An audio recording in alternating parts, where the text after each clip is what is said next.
रखी ह ध्यान हरदम गिरे ना पहला कवा तहर दिहल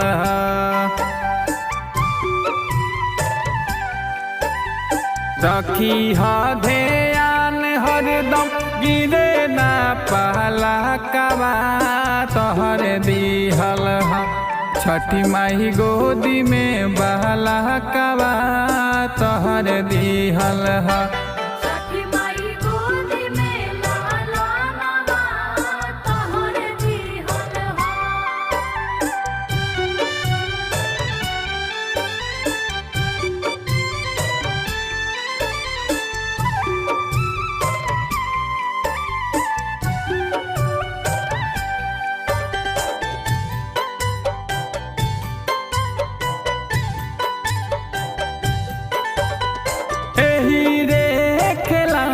बिना सुना रहे अंगना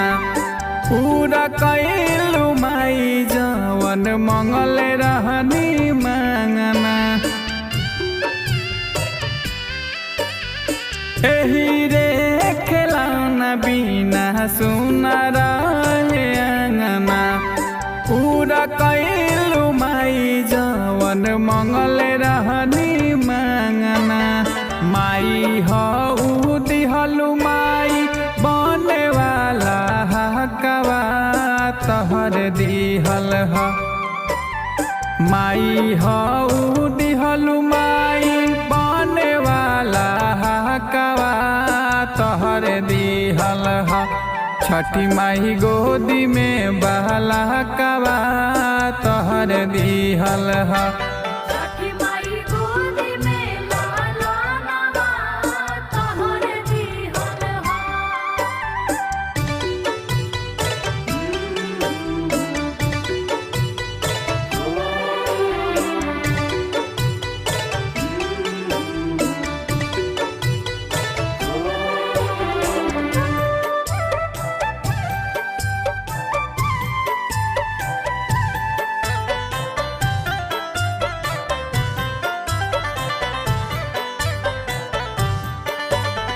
भाखला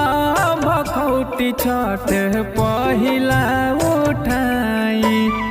भूल चूक माफ करी हाय हो छठी माई